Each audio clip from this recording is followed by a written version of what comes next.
Alors qu'est-ce que c'est exactement la Green Tech verte? C'est un catalyseur d'innovation. On soutient l'action des porteurs de projets et des startups dans tous leurs projets liés aux problématiques de la transition énergétique, de la transition écologique et solidaire. Et puis, c'est une infrastructure, c'est un incubateur qui permet à ces startups de trouver un environnement idéal pour les aider à passer le cap de maturation de leur projet avant de connaître, on l'espère, une accélération formidable avec leurs premiers clients. Donc, bonjour, je m'appelle Thomas Chenu, je suis le fondateur du concept VUF, qui est l'acronyme de Vélo Utilitaire Français. Je m'appelle Christophe Aubé, je suis président de la société Agreen Culture. Adélaïde Delio, je suis business développeur chez Citizen Farm depuis 1 an et demi. Bonjour, je suis Philippe Alamy, l'un des fondateurs et associés de Enerbim, créé en 2015 à Toulouse. Donc c'est un concept de vélo utilitaire à 3 roues assistance électrique qui est adapté au transport de charge et de volume important. Soit sur le milieu urbain, mais également sur les milieux industriels. C'est un projet qui est né il y a maintenant 3 ans via un projet pilote qui s'appelait la Recyclette. C'était un projet sur lequel en fait, on collectait des déchets en centre-ville et on a été face en fait, à une problématique, c'est-à-dire qu'il n'y avait aucun vélo sur le marché qui permettait de répondre à ce besoin. Donc on a créé un concept, donc le concept VUF, qui est doté aujourd'hui de différentes technologies. Une technologie innovante en termes de modularité, parce que ce sont des vélos avec lesquels on peut rouler avec n'importe quel type de nos propres remorques et transporter jusqu'à 300 kg avec les remorques, ou soit en fait transporter 110 kg juste avec le tricycle.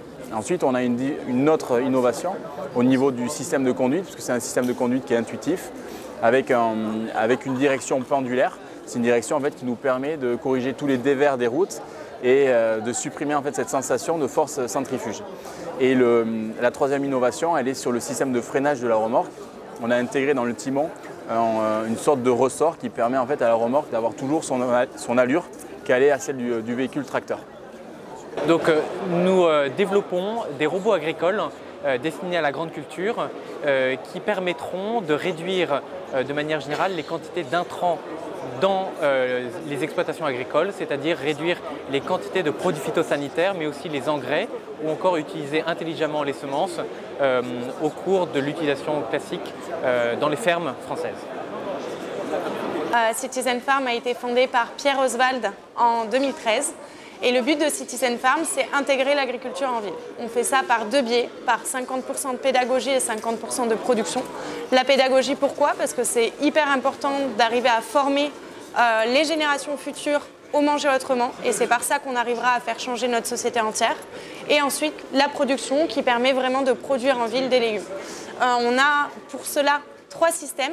Le premier, qui a commencé dès la création de Citizen Farm, qui est un petit écosystème pour appartements, qui permet de produire ses propres plantes aromatiques grâce à la déjection d'un poisson. On appelle ça l'aquaponie. Et il y a 1 an et demi, on est allé plus loin en montant une ferme du coup, dans un conteneur recyclé. Donc il y a une ferme là aussi de pédagogie en ville pour pouvoir montrer qu'on peut cultiver autrement. Et très récemment, il y a quelques mois, on a monté une ferme à Paris qui est une ferme vraiment de production. Donc c'est notre 3e projet, qui sont des fermes entre 150 et plus, 400, 500 mètres carrés, qui sont vraiment des fermes de production pour pouvoir produire au plus proche de la ville, produire de manière locale, sans engrais, sans pesticides et avec une économie de 90% d'eau. Voilà. Nous présentons 2 innovations majeures que nous portons dans le numérique pour le bâtiment.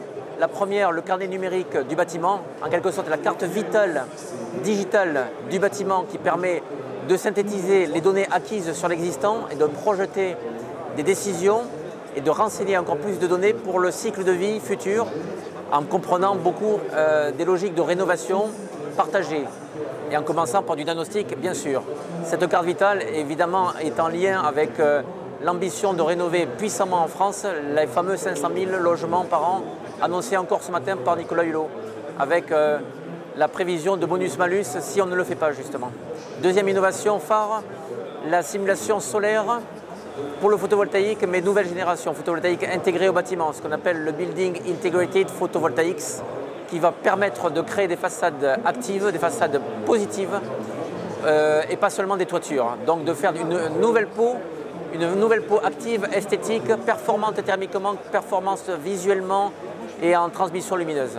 Donc évidemment, vous savez qu'on a besoin de beaucoup de données, surtout de données climatiques, météorologiques, de données de prévision à très court terme pour pouvoir coupler les modèles prédictifs et la réalité mesurée sur les installations réelles. Donc nous avons de grands espoirs en étant à vos côtés au cœur de Météo France sur le campus, de pouvoir dialoguer de manière beaucoup plus rapprochée et d'arriver à échafauder des stratégies qui, je pense, seront payantes à l'échelle européenne et à l'échelle mondiale.